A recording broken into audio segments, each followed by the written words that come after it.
আজ বাজারে গিয়ে ছেলের সাথে দেখা হলো, সে অন্য একজন মহিলাকে মা বলে ডাকছিল। আজ সকালে বাজারে গিয়েছিলাম। হঠাৎ দেখি আমার ছেলে দূরে একজন অচেনা মহিলার সাথে কথা বলছে। আমি কাছে যেতেই শুনলাম সে ওই মহিলাকে মা বলে ডাকছে। আমার মাথায় বজ্র পড়ল। আমি তার কাছে গিয়ে জিজ্ঞেস করলাম, এ কি হচ্ছে? সে একটু লজ্জিত হয়ে বলল, আসলে। ওই মহিলা আমার দিকে তাকিয়ে বলল, আপনি কে? আমি রাগে ফেটে পড়লাম। আমি এর আসল মা। আর আপনি কে? ছেলে আমার হাত ধরে টানতে টানতে বলল, চলো মা, বাড়ি যাই। কিন্তু আমি সেখানেই দাঁড়িয়ে থাকলাম। ওই মহিলা বলল, আমি এর দ্বিতীয় মা। আমি অবাক হয়ে ছেলের দিকে তাকালাম। সে মাথা নিচু করে বলল, মা, আমি তোমাকে সব বলবো। বাড়ি ফিরে আমি তাকে জিজ্ঞেস করলাম, কে সে? ছেলে বলল, মা, আমার লাগছিল তুমি আমার জন্য যথেষ্ট নও। তাই আমি আরও একজন মা খুঁজেছি। আমার চোখে জল এসে গেল। কি বলছিস তুই? সে বলল, মা, আমার দুইজন মা দরকার। একজন দিয়ে আমার চলবে না। আমি হতবাক হয়ে বসে পড়লাম। এই গল্পটি সম্পূর্ণ শুনলে আপনাদের পানি অটোমেটিক বের হয়ে যাবে, সো যত দ্রুত সম্ভব হাতের কাছে টিস্যু নিয়ে বসে পড়ো। বিছানার চাদর যেন নষ্ট না হয় সেটা সম্পূর্ণ খেয়াল রাখার অনুরোধ জানিয়ে গল্পটি এখন শুরু করব। তার আগে সর্বশেষ অনুরোধ, দয়া করে এমন পানি বের করার গল্প নিয়মিত শুনতে আমাদের চ্যানেলটি সকলেই সাবস্ক্রাইব করুন। ধন্যবাদ। হ্যালো বন্ধুরা, আমার নাম মায়া দাস। আমার বয়স ৩৯ বছর। আমার স্বামীর নাম সুজন দাস, বয়স ৫২ বছর। আমাদের দুই সন্তান, রনি আর তনবি। রনি ২১ বছর বয়সী, বিশ্ববিদ্যালয়ে পড়ে। তনবি ১৪ বছর বয়সী, স্কুলে যায়। যেদিন থেকে রনি বাজারে অন্য একজন মহিলাকে মা বলে ডেকেছে, তখন থেকেই আমার মনে অনেক প্রশ্ন ঘুরপাক খাচ্ছে। সেদিন রাতে রনির সাথে কথা বলার পর আমি আরও অবাক হয়ে গেলাম। সে আমাকে বলল যে তার মনে হচ্ছে আমার ভালোবাসা যথেষ্ট নয়। আমি তখন তাকে জিজ্ঞেস করলাম, তুই কিভাবে অন্য একজনকে মা বলে ডাকতে পারিস? রনি আমার দিকে তাকিয়ে বলল, মা, তুমি জানো না কত কষ্ট পাই আমি। আমার বন্ধুরা যখন তাদের মায়েদের সাথে ঘুরতে যায়, কেনাকাটা করে, মজা করে, আমি তখন ভাবি তুমি কেন আমার সাথে এসব করো না? আমি রনির কথা শুনে মনে মনে কষ্ট পেলাম। সত্যি বলতে, সুজনের চাকরির কারণে আমাকে বেশিরভাগ সময় বাড়ির কাজে ব্যস্ত থাকতে হয়। আমার মনে হলো রনির কথায় কিছুটা সত্যতা আছে। পরের দিন সকালে আমি রনিকে জিজ্ঞেস করলাম, তুই কার কাছে গিয়েছিলি? রনি আমাকে বলল, মা, তার নাম স্মিতা আন্টি। উনি আমাদের পাড়ারই। তার ছেলে বিদেশে থাকে, মেয়ে বিয়ে হয়ে গেছে। উনি একা থাকেন। আমি মাঝে মাঝে উনার কাছে যাই। উনি আমাকে অনেক গল্প বলেন, খাওয়ান, আমার সাথে অনেক মজা করেন। আমি তখন রনিকে বললাম, তুই তো আমাকে এসব কিছুই বলিসনি। রনি বলল, মা, তুমি সব সময় এত ব্যস্ত থাকো যে আমার সাথে কথা বলার সময় পাও না। আমি যখন তোমার কাছে কিছু বলতে যাই, তুমি বলো পরে বলিস, এখন আমার কাজ আছে। রনির কথাগুলো আমার মনে গেঁথে গেল। আমি বুঝতে পারলাম যে আমি সত্যিই রনির সাথে যথেষ্ট সময় কাটাই না। কিন্তু এর মানে এই তো নয় যে সে অন্য কাউকে মা বলে ডাকবে। সেদিন বিকেলে আমি স্মিতা আন্টির বাড়িতে গেলাম। উনি একটি সুন্দর বাড়িতে একা থাকেন। আমি উনার সাথে কথা বলে জানতে পারলাম যে উনি সত্যিই খুব ভালো মানুষ। উনি আমাকে বললেন, আপনার ছেলে খুব ভালো। সে মাঝে মাঝে আমার কাছে আসে, আমার একাকিত্ব দূর করে। আমিও তাকে ভালোবাসি ছেলের মতো। আমি স্মিতা আন্টিকে বললাম, আপনি রনিকে যে স্নেহ করেন তাতে আমার কোনো আপত্তি নেই। কিন্তু সে আপনাকে মা বলে ডাকে, এটা আমার মনে কষ্ট দেয়। স্মিতা আন্টি বললেন, আমি বুঝতে পারছি। আসলে রনি নিজেই আমাকে বলেছে যে আপনি তার সাথে খুব কম সময় কাটান। সে আমার কাছে মায়ের ভালোবাসা খোঁজে। এই কথা শুনে আমার মনে আরও কষ্ট হল। আমি বুঝলাম যে আমার ছেলে সত্যিই আমার কাছ থেকে যথেষ্ট ভালোবাসা পাচ্ছে না। কিন্তু আমিও তো চেষ্টা করি। বাড়ির সব কাজ, তনবির পড়াশোনার দেখভাল, সুজনের অফিসের কাজে সাহায্য, এসব করতে করতে দিন শেষ হয়ে যায়। সেদিন রাতে সুজনের সাথে এই বিষয়ে কথা বললাম। সুজন বলল, তুমি ভেবো না মায়া। ছেলেটার বয়স হয়েছে, সে বুঝতে পারবে। আর স্মিতা আন্টি ভালো মানুষ হলে তো সমস্যা নেই। কিন্তু আমার মনে শান্তি আসছিল না। পরের কয়েকদিন আমি রনির আচরণ লক্ষ্য করতে থাকলাম। দেখলাম সে বিকেলে বেরিয়ে যায় আর রাতে ফিরে আসে। ফিরে এলে খুব খুশি থাকে, আমার সাথেও বেশি কথা বলে। একদিন আমি তাকে জিজ্ঞেস করলাম, তুই স্মিতা আন্টির কাছে কি কি করিস? রনি বলল, মা, উনি আমাকে অনেক মজার গল্প বলেন। উনার ছেলের বিদেশের গল্প বলেন। আমিও উনাকে আমার কলেজের গল্প বলি। উনি আমার জন্য খুব ভালো ভালো খাবার বানান। আমার পড়াশোনা নিয়েও কথা বলেন। আমার ভবিষ্যৎ পরিকল্পনা নিয়ে পরামর্শ দেন। আমি বুঝলাম যে স্মিতা আন্টি সত্যিই রনির জন্য ভালো কাজ করছেন। কিন্তু তবুও আমার মন খারাপ থাকছিল। একজন মা হিসেবে আমার মনে হচ্ছিল যে আমি আমার দায়িত্বে ব্যর্থ হয়েছি। সেদিন রাতে আমি অনেক কাঁদলাম। ভাবলাম কোথায় আমি ভুল করেছি। হঠাৎ আমার মনে পড়ল ছোটবেলায় রনি যখন আমার কাছে এসে বলত, মা, আমার সাথে খেলো। আমি বলতাম, পরে খেলব, এখন আমার কাজ আছে। যখন সে বলত, মা, আমার সাথে গল্প বলো, আমি বলতাম, রাতে বলবো। কিন্তু রাতে যখন সে ঘুমিয়ে যেত, আমি আমার কাজে ব্যস্ত হয়ে পড়তাম। পরের দিন সকালে আমি রনিকে বললাম, রনি, আজ বিকেলে আমার সাথে একটু বাইরে যাবি? রনি অবাক হয়ে বলল, সত্যি মা? কিন্তু তোমার কাজ নেই? আমি বললাম, আজ আমার সবচেয়ে বড় কাজ হলো তোর সাথে সময় কাটানো। বিকেলে আমি আর রনি একসাথে পার্কে গেলাম। অনেক দিন পর রনির সাথে এমনভাবে হেঁটেছি। রনি আমাকে তার কলেজের অনেক গল্প বলল। তার বন্ধুদের কথা বলল। তার ভবিষ্যৎ পরিকল্পনার কথা বলল। আমি শুনতে শুনতে বুঝলাম যে আমার ছেলে কত বড় হয়ে গেছে, কিন্তু আমি সেটা খেয়াল করিনি। সেদিন থেকে আমি রনির সাথে আরও বেশি সময় কাটানোর চেষ্টা করতে থাকলাম। প্রতিদিন বিকেলে আমরা অন্তত আধা ঘন্টা একসাথে কাটাই। রনিও খুব খুশি হল। সে আমাকে বলল, মা, তুমি আগের চেয়ে অনেক বেশি আমার সাথে সময় কাটাচ্ছ। একদিন আমি রনিকে জিজ্ঞেস করলাম, তুই এখনও স্মিতা আন্টির কাছে যাস? রনি বলল, হ্যাঁ মা, যাই। কিন্তু আগের মতো প্রতিদিন না।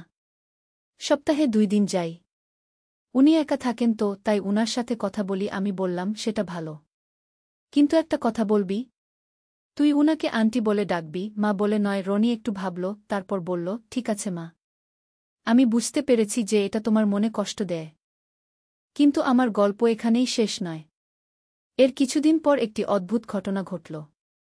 একদিন বিকেলে আমি বাজার থেকে ফিরছি। হঠাৎ দেখি রনি রাস্তায় একটি পুরনো মানুষের সাথে কথা বলছে। আমি কাছে গিয়ে দেখি সেই মানুষটি খুবই দরিদ্র দেখতে। তার কাপড় ছেঁড়া, চুল এলোমেলো। রনি তাকে কিছু টাকা দিচ্ছে। আমি রনিকে জিজ্ঞেস করলাম, এ কি হচ্ছে? রনি বলল, মা, এই মানুষটির কোনো পরিবার নেই। রাস্তায় থাকে। আমি মাঝে মাঝে তাকে কিছু সাহায্য করি। আমি অবাক হয়ে বললাম, তুই একা একা এসব করিস কেন? আমাকে বলিসনি কেন? রনি বলল, মা, আমি ভাবলাম তুমি বুঝবে না। তুমি হয়তো বলবে এসব করতে নেই। আমার মনে হলো আমার ছেলে আমাকে সত্যিই ভুল বুঝেছে। আমি তাকে বললাম, রনি, তুই যে মানুষের সেবা করছিস, এটা খুব ভালো কাজ। আমি গর্বিত। সেদিন থেকে আমি রনির সাথে মিলে সেই দরিদ্র মানুষটিকে সাহায্য করতে থাকলাম। আমরা জানতে পারলাম তার নাম করিম মিয়া। তার বয়স প্রায় 60 বছর। তিনি একসময় একটি কারখানায় কাজ করতেন। কারখানা বন্ধ হয়ে যাওয়ার পর তিনি কাজ হারান। তার স্ত্রী মারা গেছেন, সন্তানরা তাকে ত্যাগ করেছে। করিম মিয়ার গল্প শুনে আমার মনে হলো পৃথিবীতে কত কষ্টের মানুষ আছে। আমি আর রনি মিলে তার জন্য একটি ছোট ঘর ভাড়া করলাম। তাকে নিয়মিত খাবার দিতে থাকলাম। রনি তার সাথে কথা বলে তাকে মানসিকভাবে সাহায্য করত। এভাবে কয়েক মাস কেটে গেল। হঠাৎ একদিন করিম মিয়া আমাদের বললেন যে তার এক ছেলে তাকে খোঁজ করছে। সে নাকি বুঝতে পেরেছে যে তার বাবাকে ছেড়ে দেওয়া ভুল হয়েছে। করিম মিয়ার ছেলে এসে তাকে নিয়ে গেল। যাওয়ার সময় করিম মিয়া কাঁদতে কাঁদতে আমাদের ধন্যবাদ জানালেন। এই ঘটনার পর রনি আমাকে বলল, মা, তুমি আমাকে অনেক বড় একটা শিক্ষা দিয়েছ। আমি বুঝেছি যে পরিবার মানেই শুধু নিজেদের মধ্যে সীমাবদ্ধ থাকা নয়। পরিবার মানে অন্যদের প্রতিও দায়বদ্ধতা থাকা। আমি রনির কথা শুনে বুঝলাম যে আমার ছেলে সত্যিই অনেক পরিপক্ক হয়ে গেছে। আমিও বুঝলাম যে একজন মা হিসেবে আমার দায়িত্ব শুধু সন্তানদের খাওয়ানো, পড়ানো নয়। তাদের মনুষ্যত্ব বিকাশে সাহায্য করাও আমার দায়িত্ব। এরপর আমি স্মিতা আন্টির কাছে গিয়ে তাকে ধন্যবাদ জানালাম। তিনি আমাকে বললেন, আপনার ছেলে খুব ভালো। আপনি তাকে ভালো শিক্ষা দিয়েছেন। আমি বললাম, আপনিও তার অনেক ভালো করেছেন। আমি চাই আপনি আমাদের পারিবারিক বন্ধু হয়ে থাকুন। এভাবেই আমার গল্পে একটি সুন্দর সমাপতি এলো। রনি এখন আমার সাথে অনেক বেশি সময় কাটায়। আমরা একসাথে সমাজসেবার কাজ করি। স্মিতা আন্টিও আমাদের পারিবারিক বন্ধু হয়ে গেছেন। তিনি এখন আমাদের বাড়িতে নিয়মিত আসেন, আমরাও তার বাড়িতে যাই। তন্বিও এই পুরো ঘটনা থেকে অনেক কিছু শিখেছে। সে এখন পাড়ার দরিদ্র বাচ্চাদের পড়াতে সাহায্য করে। আমাদের পুরো পরিবার এখন একসাথে সমাজের কল্যাণে কাজ করি। সুজনও খুব খুশি। সে বলে, আমাদের পরিবারটা এখন আগের চেয়ে অনেক বেশি সুখী। সত্যিই, পরিবারের মধ্যে ভালোবাসা আর সমঝোতা থাকলে সব সমস্যার সমাধান হয়ে যায়। এখন যখন রাস্তায় কোনো অসহায় মানুষ দেখি, আমরা সবাই মিলে তাদের সাহায্য করার চেষ্টা করি। রনি আমাকে বলেছে, মা, তুমি আমার সেরা বন্ধু। এই কথা শুনে আমার মনে যে আনন্দ হয় সেটা বলে বোঝানো যাবে না।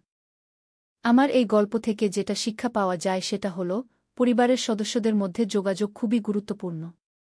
আমরা যদি একে অপরের সাথে খোলামেলা কথা না বলি, তাহলে ছোট ছোট ভুল বোঝাবুঝি বড় সমস্যা হয়ে দাঁড়ায়। কিন্তু ভালোবাসা আর ধৈর্য দিয়ে সব সমস্যার সমাধান সম্ভব। আজ আমি যখন এই গল্পটা বলছি তখন রনি বিশ্ববিদ্যালয়ে পড়ছে। সে এখন আমার সবচেয়ে ভালো বন্ধু। আমরা প্রতিদিন কথা বলি, একসাথে সময় কাটাই। তন্বীও খুব ভালো মেয়ে। সে তার দিদিভাইয়ের মতো সমাজসেবায় আগ্রহী। আমাদের পরিবার এখন আগের চেয়ে অনেক বেশি সুখী আর শান্তিতে আছে। এই গল্পের শেষে আমি বলতে চাই যে মা-ছেলের সম্পর্কটা খুবই বিশেষ। কখনো কখনো আমরা ব্যস্ততার কারণে এই সম্পর্কে ঠিকমতো যত্ন নিতে পারি না। কিন্তু একটু সচেতন হলেই এই সম্পর্ক আরও মধুর হয়ে ওঠে। আর সবচেয়ে বড় কথা হল, পরিবারের বাইরের মানুষদের প্রতিও আমাদের দায়বদ্ধতা আছে।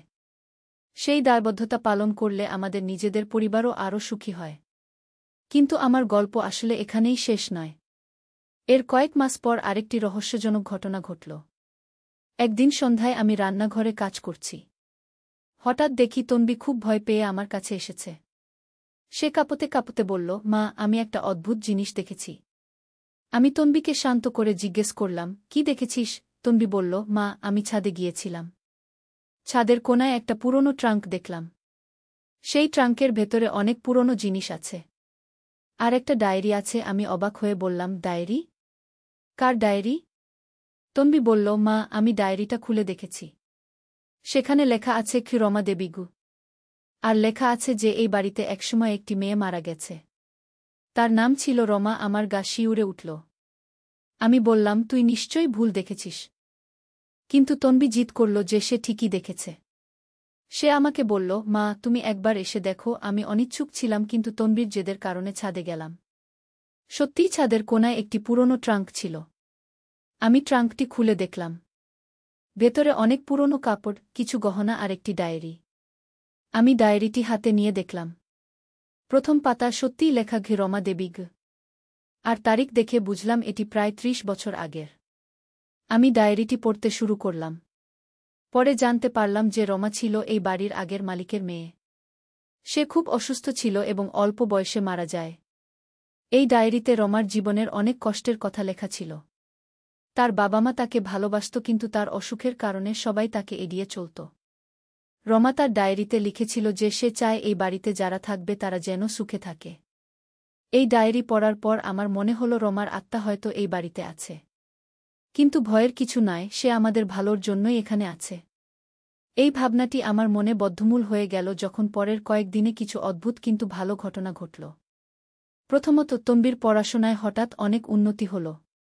সে বলল যে রাতে পড়তে বসলে মনে হয় কেউ তাকে সাহায্য করছে। দ্বিতীয়ত, আমার রান্নাঘরে মাঝে মাঝে এমন সুগন্ধ পেতাম যা আমি কখনো তৈরি করিনি। তৃতীয়ত, বাড়িতে হারিয়ে যাওয়া জিনিসপত্র হঠাৎ করে পাওয়া যেত। একদিন আমি রমার ডায়েরি পুরোটা পড়লাম। সেখানে তার জীবনের পুরো কাহিনী ছিল। রমা লিখেছিল যে তার সবচেয়ে বড় ইচ্ছা ছিল একটি সুখী পরিবার দেখা। কিন্তু তার নিজের পরিবার তার অসুখের কারণে সুখী ছিল না। আমি তখন বুঝলাম যে রমা আমাদের পরিবারকে সুখী দেখে খুশি। তাই সে আমাদের সাহায্য করছে। এই ভাবনা আমার মনে এলো যে আমি রমার জন্য কিছু করতে পারি। আমি সুজন আর বাচ্চাদের সাথে আলোচনা করে ঠিক করলাম যে আমরা রমার স্মৃতির জন্য একটি ছোট মন্দির তৈরি করব। আমরা ছাদের এক কোণা রমার জন্য একটি সুন্দর স্থান তৈরি করলাম।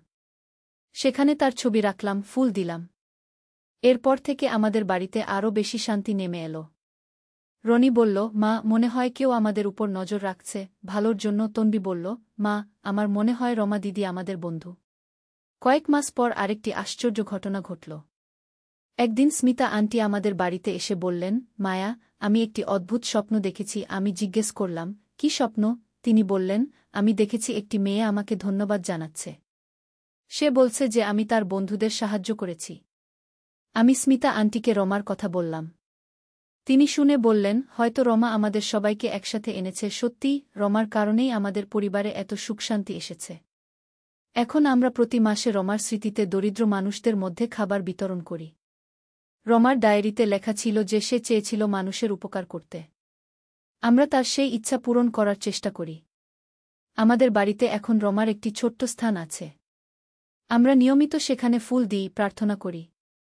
আমার বিশ্বাস যে রমা আমাদের সাথেই আছে, আমাদের রক্ষা করে। তন্বী এখন আরও বেশি পড়াশোনায় মনোযোগী। সে বলে যে রাতে পড়তে বসলে মনে হয় রমা দিদি তাকে সাহায্য করছে। রনিও বলে যে তার মনে হয় রমা তার প্রতিটি ভালো কাজের সাথে থাকে। সুজন প্রথমে এসব কথায় বিশ্বাস করত না। কিন্তু একদিন তার অফিসে একটি জরুরি কাজ ছিল। সে সারারাত কাজ করেও শেষ করতে পারছিল না। হঠাৎ তার মনে এলো রমার কথা। সে মনে মনে রমাকে সাহায্য চাইল। আশ্চর্যের বিষয় হল তারপরেই তার কাজের সমাধান মনে এসে গেল। সেদিন থেকে সুজনও বিশ্বাস করে যে রমা আমাদের সাথে আছে।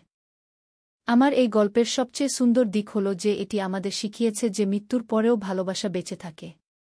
রমা তার জীবদ্দশায় যে ভালোবাসা দিতে পারেনি তা এখন আমাদের মাধ্যমে দিচ্ছে। আজকাল আমি যখন রান্নাঘরে কাজ করি মনে হয় কেউ আমার সাথে আছে। যখন তন্বী পড়তে বসে মনে হয় কেউ তাকে সাহায্য করছে। যখন রনি কোনো ভালো কাজ করে মনে হয় কেউ তাকে আশীর্বাদ করছে। এই অভিজ্ঞতার পর আমি বুঝেছি যে পরিবার মানে শুধু রক্তের সম্পর্ক নয়। যারা আমাদের ভালোবাসে, আমাদের কল্যাণ চায়, তারাই আমাদের পরিবার। রমা যদিও আমাদের সাথে শারীরিকভাবে নেই, কিন্তু সে আমাদের পারিবারিক সদস্য। আমি আমার প্রতিবেশীদের সাথেও রমার গল্প শেয়ার করেছি। অনেকেই বলেছে যে তারাও তাদের বাড়িতে এরকম অভিজ্ঞতা পেয়েছে। আমি বুঝেছি যে আমাদের চারপাশে অনেক আত্মা আছে যারা আমাদের ভালোর জন্য কাজ করে। এখন আমাদের বাড়িতে আগের চেয়ে অনেক বেশি হাসি খুশি। আমরা জানি যে রমা আমাদের সাথে আছে। তার আশীর্বাদে আমাদের পরিবার আরও সুদৃঢ় হয়েছে। এই গল্প শুনে হয়তো অনেকে ভাববে এটা কল্পনা। কিন্তু আমি বিশ্বাস করি যে ভালোবাসার শক্তি মৃত্যুর চেয়েও বড়। রমার ভালোবাসা আমাদের পরিবারকে আরও সুন্দর করে তুলেছে। আজও যখন আমি রাতে ঘুমাতে যাই আমি রমাকে ধন্যবাদ জানাই। তাকে বলি যে আমরা তার স্বপ্ন পূরণ করার চেষ্টা করছি। একটি সুখী পরিবার হওয়ার চেষ্টা করছি। আর এভাবেই আমার গল্পে এসেছে এক অপ্রত্যাশিত মোড়। যেটি শুরু হয়েছিল আমার ছেলের অন্য একজনকে মা ডাকার মাধ্যমে, সেটি পৌঁছেছে এক অদৃশ্য বন্ধুত্বের কাহিনীতে। এই গল্প থেকে আমি শিখেছি যে জীবনের সব ঘটনাই আমাদের কিছু না কিছু শেখায়। কিছু মানুষ আমাদের জীবনে এসে আমাদের বদলে দেয়, আবার কিছু মানুষ মৃত্যুর পরেও আমাদের সাথে থেকে আমাদের পথ দেখায়। নূরের সন্ধানে। প্রথম অধ্যায়, হারানো পথের যাত্রী।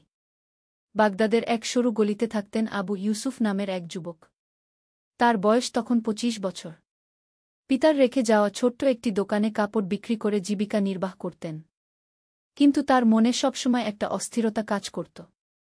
দিনরাত একটাই প্রশ্ন তাকে তাড়িয়ে বেড়াত, জীবনের আসল উদ্দেশ্য কী? যখন তার বন্ধুরা সংসারের চিন্তায় মগ্ন হয়ে পড়েছিল, তখন ইউসুফের মন পড়ে থাকত আল্লাহর সৃষ্টির রহস্যে। রাতের বেলা ছাদে শুয়ে তারাদের দিকে তাকিয়ে ভাবতেন, এত বড় মহাবিশ্ব, এত সুন্দর সৃষ্টি, এর পেছনে নিশ্চয়ই কোনো গভীর রহস্য আছে কি? একদিন জুমার নামাজের পর মসজিদের ইমাম সাহেব আবু বকর আল-রাজি তার কাছে এসে বললেন, ইউসুফ বেটা, দেখি তোমাকে সবসময় কিছু একটা ভাবতে।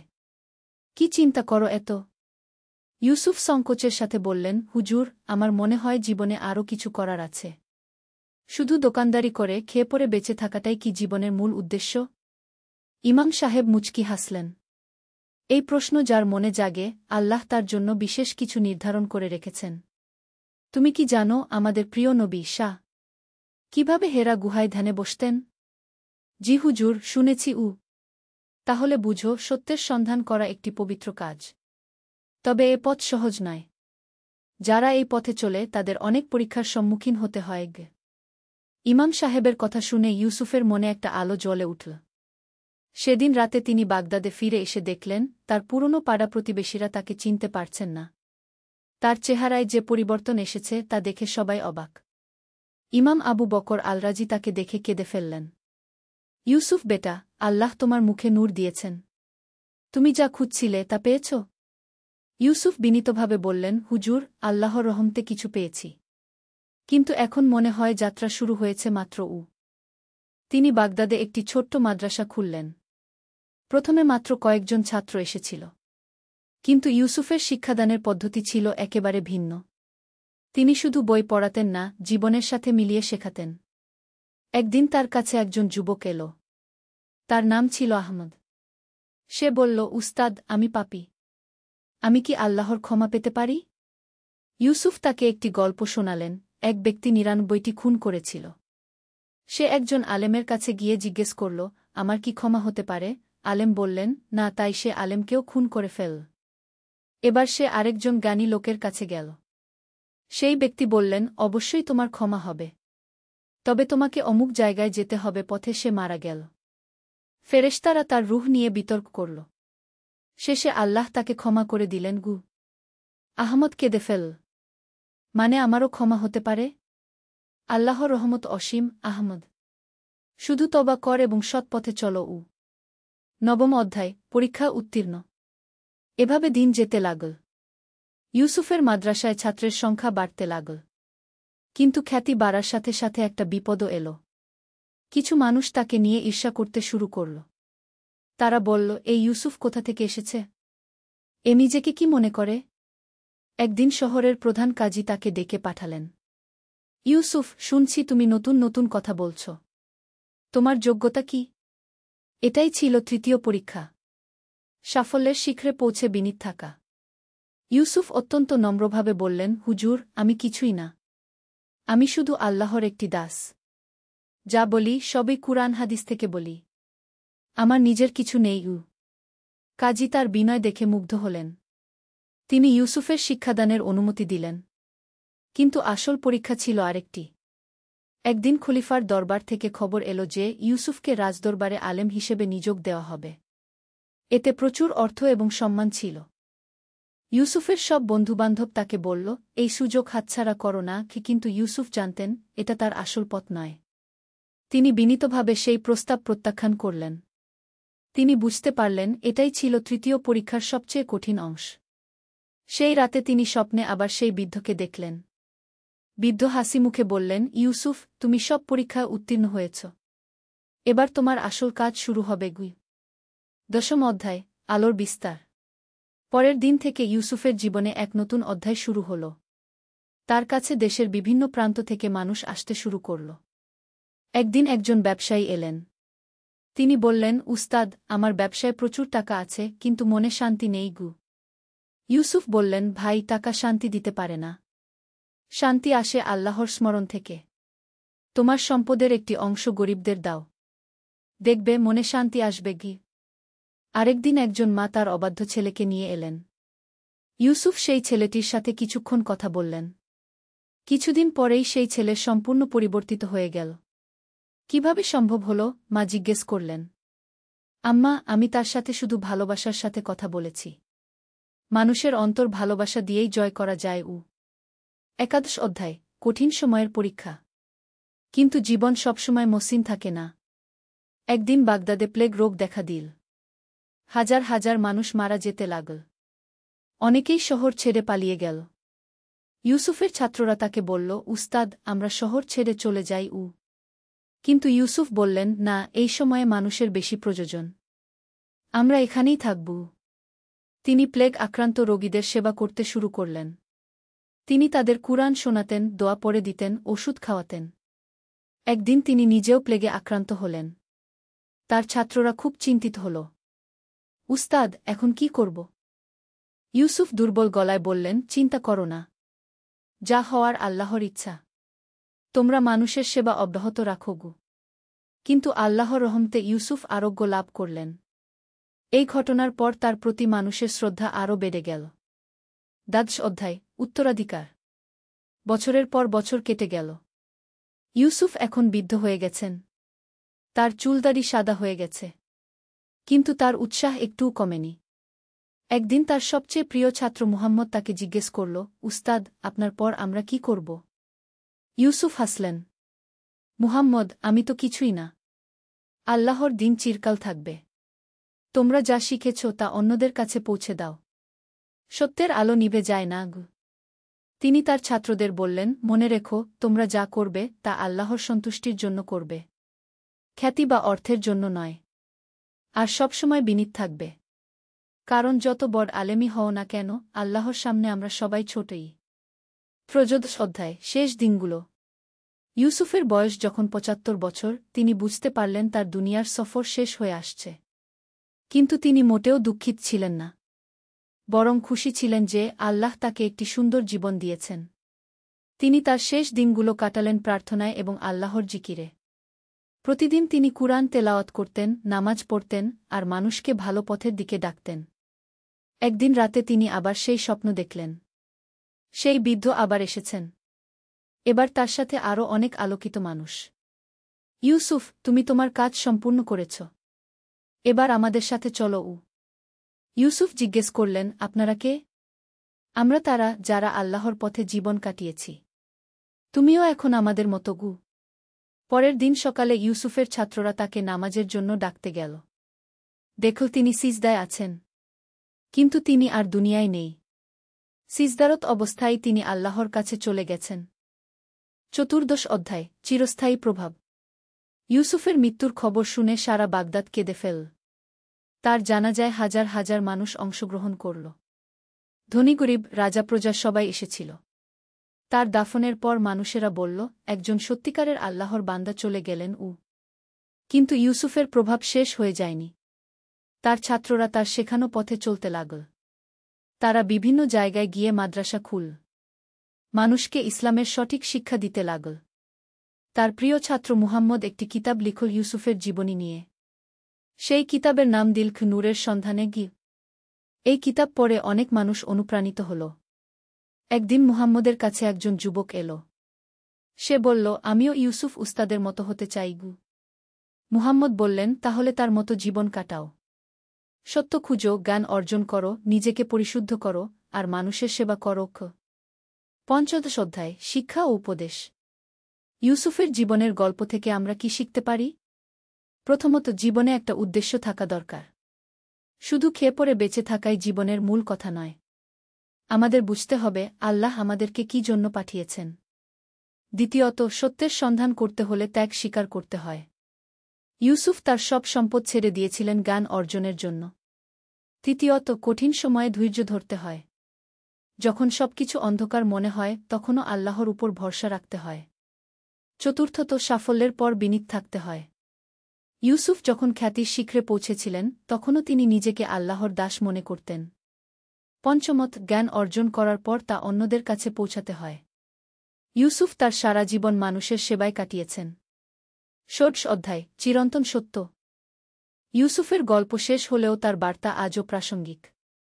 আজকের যুগেও অনেক মানুষ জীবনের অর্থ খুঁজে বেড়াচ্ছে। অনেকেই বস্তুগত সাফল্য পেয়েও খুশি নয়। তাদের অন্তরে একটা শূন্যতা। ইউসুফের জীবন আমাদের দেখায় যে প্রকৃত সুখ পাওয়া যায় আল্লাহর সাথে সম্পর্ক গভীর করার মাধ্যমে। যখন আমরা নিজেকে পরিশুদ্ধ করি, জ্ঞান অর্জন করি আর মানুষের সেবা করি, তখনই জীবন অর্থবহ হয়ে ওঠে। আজকের দিনেও আমাদের চারপাশে ইউসুফের মতো মানুষ আছেন, যারা নিঃস্বার্থভাবে মানুষের সেবা করে যাচ্ছেন, যারা জ্ঞান বিতরণ করছেন, যারা সমাজের কল্যাণে কাজ করছেন। তাদের দেখে আমাদেরও অনুপ্রাণিত হওয়া উচিত।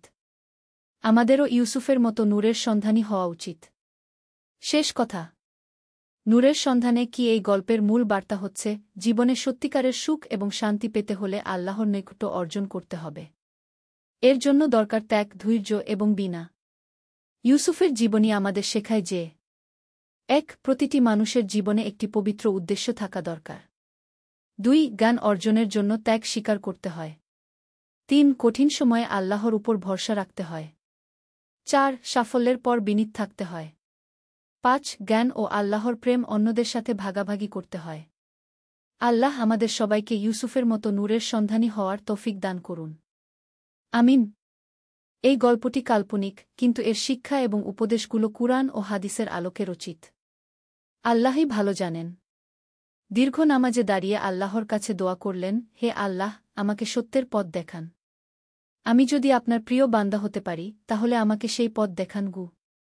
দ্বিতীয় অধ্যায় স্বপ্নে দেখা। সেই রাতেই ইউসুফ একটি অদ্ভুত স্বপ্ন দেখলেন। তিনি দেখলেন যে তিনি একটি বিশাল মরুভূমিতে হাঁটছেন। চারদিকে শুধু বালি আর বালি। হঠাৎ দূরে একটি আলোর রেখা দেখা গেল। সেই আলোর দিকে হাঁটতে শুরু করলেন। যতই এগিয়ে যাচ্ছিলেন ততই আলোটা উজ্জ্বল হচ্ছিল। আলোর কাছে পৌঁছে দেখলেন সেখানে একজন বৃদ্ধ দাঁড়িয়ে আছেন। তার চেহারা থেকে নূর বের হচ্ছে। বৃদ্ধ তার দিকে তাকিয়ে মুচকি হাসলেন এবং বললেন, ইউসুফ, তুমি আমার সন্ধান করছ? আপনি কে? ইউসুফ জিজ্ঞেস করলেন। আমি সেই আলো যার সন্ধানে তুমি দিনরাত কাটাও। কিন্তু মনে রেখো, আমার কাছে পৌঁছানোর পথ অনেক কঠিন। তোমাকে 3টি পরীক্ষা দিতে হবে। কি সেই পরীক্ষা? প্রথম পরীক্ষা হচ্ছে ত্যাগের। তুমি যা ভালোবাসো তা ছেড়ে দিতে পারবে কি? দ্বিতীয় পরীক্ষা হচ্ছে ধৈর্যের। যখন সবকিছু অন্ধকার মনে হবে তখনও কি আল্লাহর উপর ভরসা রাখতে পারবে? আর তৃতীয় পরীক্ষা হচ্ছে বিনয়ের। যখন তুমি সবচেয়ে উঁচুতে উঠবে তখনও কি বিনীত থাকতে পারবে? ইউসুফ সাগ্রহে বললেন, আমি প্রস্তুত। বৃদ্ধ হাসলেন। তাহলে শুরু করো। প্রথমেই তোমাকে দমেশকে যেতে হবে। সেখানে আবু নাসর আলতুসি নামে একজন আলেম আছেন। তার কাছে গিয়ে ইলম অর্জন করক। হঠাৎ ইউসুফের ঘুম ভেঙে গেল। তার সারা শরীর ঘামে ভিজে গেছে। কিন্তু মনে একটা অদ্ভুত প্রশান্তি। তিনি বুঝতে পারলেন এটা সাধারণ কোনো স্বপ্ন ছিল না। পরের দিন সকালে তিনি ইমাম সাহেবের কাছে গিয়ে সব কিছু খুলে বললেন। ইমাম সাহেব মনোযোগ দিয়ে শুনলেন। ইউসুফ, আমি আবু নাসর আলতুসির নাম জানি। তিনি সত্যিই দমেশকের একজন বিখ্যাত আলেম। তোমার স্বপ্ন সত্যি হতে পারে, কিন্তু এর জন্য তোমাকে অনেক ত্যাগ স্বীকার করতে হবে। ইউসুফ দৃঢ় কণ্ঠে বললেন, হুজুর, আমি প্রস্তুত। তৃতীয় অধ্যায়, প্রথম পরীক্ষা, ত্যাগ। দমেশক যাওয়ার জন্য ইউসুফের প্রয়োজন ছিল অর্থের। তার একমাত্র সম্পদ ছিল পিতার রেখে যাওয়া দোকানটি। এটি বিক্রি করে দিলে তার দমেশক যাওয়ার খরচ হয়ে যাবে, কিন্তু ফিরে এসে কি করবেন? ইউসুফ দীর্ঘ সময় চিন্তা করলেন। তার মামা তাকে বললেন, পাগল হয়েছিস নাকি? বাপের রেখে যাওয়া সম্পদ বিক্রি করে দিবি? তুই তো কোনো গ্যারান্টি পাসনি যে সেখানে গিয়ে কিছু হবে। কিন্তু ইউসুফের মন স্থির। তিনি বুঝতে পারলেন এটাই প্রথম পরীক্ষা। সবচেয়ে প্রিয় জিনিস ছেড়ে দেওয়া। দোকান বিক্রি করে তিনি একটি কাফেলার সাথে দমেশকের উদ্দেশ্যে রওনা দিলেন। পথে অনেক কষ্ট হল। মরুভূমির উত্তপ্ত বালি, পানির অভাব, ডাকাতের ভয়, সবকিছু সহ্য করে তিনি দমেশক পৌঁছলেন। দমেশক পৌঁছে তিনি আবু নাসর আলতুসির খোঁজ করলেন। জানতে পারলেন তিনি শহরের বাইরে একটি ছোট্ট খানকায় থাকেন। খানকায় পৌঁছে দেখলেন সেটা খুবই সাধারণ একটা জায়গা। বাইরে কোনো জাঁকজমক নেই। ভিতরে গিয়ে দেখলেন একজন মধ্যবয়সী মানুষ কুরআন তেলাওয়াত করছেন। তার চেহারায় এক অন্যরকম প্রশান্তি। তেলাওয়াত শেষ করে তিনি ইউসুফের দিকে তাকালেন। তুমি নিশ্চয়ই সেই যুবক যে বাগদাদ থেকে এসেছ? ইউসুফ অবাক হয়ে বললেন, আপনি কিভাবে জানলেন? আবু নাসর হাসলেন। আল্লাহর পথে যারা চলে তাদের খবর আল্লাহ পৌঁছে দেন। তুমি জ্ঞান অর্জনের জন্য এসেছ? জি হুজুর। তাহলে শুনো। আমার এখানে থাকতে চাইলে তোমাকে কিছু নিয়ম মানতে হবে। ভোর 4:30টায় উঠতে হবে। তাহাজ্জুদ নামাজ পড়তে হবে। দিনে 5 ওয়াক্ত নামাজ জামাতে পড়তে হবে। আর প্রতিদিন কুরআন হাদিস অধ্যয়ন করতে হবে। পারবে? ইউসুফ সাগ্রহে বললেন, অবশ্যই পারব। চতুর্থ অধ্যায়, জ্ঞান অর্জনের পথ। আবু নাসরের কাছে থেকে ইউসুফ দিনে দিনে পরিবর্তিত হতে লাগলেন। তার জীবনযাত্রা সম্পূর্ণ বদলে গেল। আগে যেখানে তিনি বেশিরভাগ সময় দুনিয়ার চিন্তায় কাটাতেন, এখন সেই সময় কাটে আল্লাহর ইবাদত আর কুরআন হাদিস অধ্যয়নে। আবু নাসর ছিলেন একজন কামেল আলেম। তার কাছে শুধু বই পড়া নয়, জীবনের প্রতিটি ক্ষেত্রে ইসলামের প্রয়োগ কিভাবে করতে হয় সেটা শিখতেন ইউসুফ। একদিন আবু নাসর তাকে বললেন, ইউসুফ, তুমি বইয়ের জ্ঞান অর্জন করছ, কিন্তু আসল জ্ঞান হচ্ছে আমল। যা শিখছ তা প্রয়োগ করব। কিভাবে প্রয়োগ করব হুজুর? এই দমেশক শহরে অনেক গরিব মানুষ আছে। তুমি তাদের সেবা কর, তাদের সাহায্য কর। দেখবে তোমার অন্তর পরিষ্কার হবে। ইউসুফ সেই থেকে প্রতিদিন অধ্যয়নের পাশাপাশি গরিবদের সেবায় নিয়োজিত হলেন। তিনি দেখলেন সত্যিই তার মনে এক অন্যরকম প্রশান্তি আসছে। এভাবে 3 বছর কেটে গেল। এই সময় ইউসুফ আরবি ভাষায় পণ্ডিত হয়ে উঠেছেন। কুরআন হাদিসে তার বিশেষ দক্ষতা হয়েছে। ফিকহ এবং আকীদার বিভিন্ন বিষয়ে তার গভীর জ্ঞান অর্জিত হয়েছে। একদিন আবু নাসর তাকে ডেকে বললেন, ইউসুফ, তোমার জ্ঞান অর্জনের প্রথম পর্যায় শেষ। এবার তোমাকে দ্বিতীয় পরীক্ষার জন্য প্রস্তুত হতে হবে। দ্বিতীয় পরীক্ষা? হ্যাঁ। এবার তোমাকে কায়রো যেতে হবে। সেখানে আল-আজহার বিশ্ববিদ্যালয়ে একজন মহান আলেম আছেন। তার নাম আবু হামিদ আল গাজালি। তার কাছে গিয়ে তাসাউফ অর্জন করব। ইউসুফের মনে পড়ল স্বপ্নের কথা। দ্বিতীয় পরীক্ষা ছিল ধৈর্যের। পঞ্চম অধ্যায়, দ্বিতীয় পরীক্ষা, ধৈর্য। কারোর পথ ছিল আরও কঠিন। এবার ইউসুফের সাথে খুব কম অর্থ ছিল। পথে তিনি অসুস্থ হয়ে পড়লেন। একটি ছোট্ট গ্রামে তাকে থাকতে হল প্রায় 2 মাস। সেই গ্রামের মানুষেরা ছিল অত্যন্ত সরল। তারা ইউসুফের সেবা করল। কিন্তু ইউসুফের মনে তখন হতাশা কাজ করছিল। তিনি ভাবছিলেন, আমি কি সঠিক পথে আছি? এত কষ্ট কেন পোহাতে হচ্ছে? একদিন রাতে তিনি দোয়া করছিলেন, হঠাৎ তার মনে পড়ল আল্লাহর একটি আয়াত, যারা আমার পথে সংগ্রাম করে, আমি অবশ্যই তাদেরকে আমার পথসমূহ দেখাব। এই আয়াত মনে পড়তেই তার সমস্ত হতাশা দূর হয়ে গেল। তিনি বুঝতে পারলেন, এটাই দ্বিতীয় পরীক্ষা। যখন সবকিছু অন্ধকার মনে হবে তখনও আল্লাহর উপর ভরসা রাখা। সুস্থ হয়ে তিনি আবার যাত্রা শুরু করলেন। এবার তার মন ছিল একদম প্রশান্ত। তিনি জানতেন, আল্লাহ তার সাথে আছেন। কারও পৌঁছে তিনি আল-আজহারে আবু হামিদ আল গাজালির খোঁজ করলেন। জানতে পারলেন তিনি শহরের বাইরে একটি খানকায় ইতেকাফে আছেন। সেই খানকায় পৌঁছে ইউসুফ দেখলেন এখানের পরিবেশ একেবারেই ভিন্ন। এখানে নীরবতা রাজত্ব করছে। মানুষগুলো কম কথা বলে, বেশি ইবাদত করে। আবু হামিদের সাথে দেখা করে ইউসুফ তার আগের সব অভিজ্ঞতা বর্ণনা করলেন। আবু হামিদ মনোযোগ দিয়ে শুনলেন। ইউসুফ, তুমি জ্ঞান অর্জন করেছ। কিন্তু এখন তোমাকে নিজেকে জানতে হবে। আর নিজেকে জানার মাধ্যমেই আল্লাহকে জানা যায়। ষষ্ঠ অধ্যায়, তাসাউফের পথে। আবু হামিদের কাছে থেকে ইউসুফ একেবারে ভিন্ন এক জগতের সন্ধান পেলেন। এখানে শুধু বাহ্যিক ইবাদত নয়, অন্তরের পরিশুদ্ধতার উপর গুরুত্ব দেওয়া হতো। আবু হামিদ তাকে বললেন, ইউসুফ, ইসলামের 3টি স্তর আছে। ইসলাম, ঈমান আর ইহসান। তুমি ইসলাম এবং ঈমানের পর্যায় অতিক্রম করেছ। এবার ইহসানের স্তরে যেতে হবে। ইহসান মানে কি হুজুর? ইহসান মানে হচ্ছে তুমি আল্লাহর ইবাদত এমনভাবে করবে যেন তুমি তাকে দেখতে পাচ্ছ। আর যদি তুমি তাকে দেখতে না পাও, তাহলে অন্তত এটুকু বিশ্বাস রাখবে যে তিনি তোমাকে দেখছেন। এই পর্যায়ে ইউসুফকে কঠিন সাধনা করতে হল। তাকে নিজের নফসের সাথে যুদ্ধ করতে হল। অহংকার, লোভ, রাগ, এসব মন্দ গুণগুলো দূর করতে হল। প্রতিদিন রাতে তিনি ঘণ্টার পর ঘণ্টা তাহাজ্জুদ নামাজ পড়তেন। দিনে রোজা রাখতেন। কুরআন তেলাওয়াত করতেন। আর সবসময় আল্লাহর জিকিরে মশগুল থাকতেন। এভাবে আরও 2 বছর কেটে গেল। এই সময়ে ইউসুফের অন্তর এমনভাবে পরিষ্কার হয়ে গেল যে তিনি সব সময় আল্লাহর উপস্থিতি অনুভব করতেন। একদিন আবু হামিদ তাকে বললেন, ইউসুফ, এবার তুমি তৃতীয় এবং শেষ পরীক্ষার জন্য প্রস্তুত। তোমাকে মদিনা শরীফে যেতে হবে। মদিনা শরীফে? কিন্তু হুজুর, সেখানে কার কাছে যাব? আবু হামিদ হাসলেন। সেখানে তুমি যার কাছে যাবে তিনি নিজেই তোমাকে খুঁজে নেবেন। সপ্তম অধ্যায়, তৃতীয় পরীক্ষা, বিনা। মদিনা শরীফের পথ ছিল দীর্ঘ কিন্তু আনন্দদায়ক।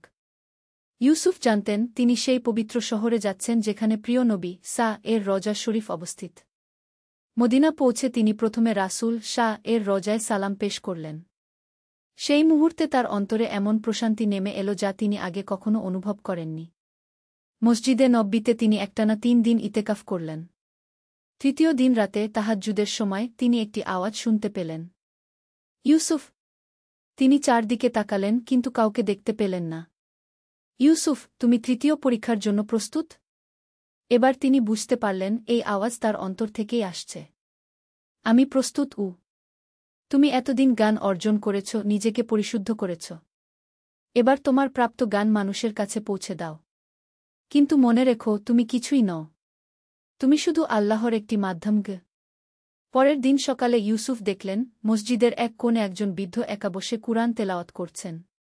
তার চেহারা দেখে ইউসুফের মনে পড়ে গেল সেই স্বপ্নের কথা। ইউসুফ তার কাছে গিয়ে সালাম দিলেন। বৃদ্ধ সালামের জবাব দিয়ে হাসলেন। তুমি ইউসুফ?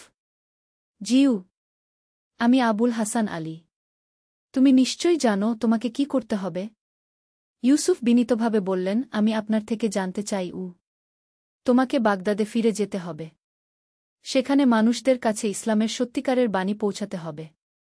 কিন্তু মনে রেখো, তুমি একজন শিক্ষক, একজন গুরু নও। তুমি একজন সেবক অষ্টম অধ্যায় বাগদাদে প্রত্যাবর্তন ৫ বছর পর ইউসুফ বাগদাদে ফিরে এলেন। কিন্তু তিনি আর সেই পুরনো ইউসুফ নেই। তার চেহারায় এক ধরনের নূর, তার কথাবার্তায় এক গভীর প্রজ্ঞা। ৩